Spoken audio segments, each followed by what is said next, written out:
indlela in fact ngithi abafundi bakhe indlela abebese befana ngayo noJesu yayisingekho indlela okwazi ukuthi ubahlukanise between uJesu nabafundi bakhe. Haleluya bazalwane. Yayisingekho indlela ukuthi ukwazi ukuhlukanisa between uJesu nomfundi wakhe. That's why kwakumele kufuneka oyedwa phakathi kwabo abafundi bakhe.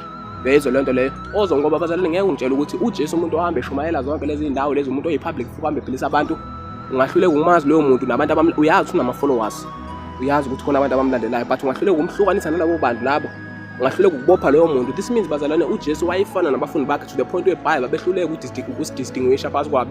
Ingakho ayivela kwazi ukuthi mangene phakathi kwabo bavele badideke straight abaFarisi bathi ushonephi uJesu.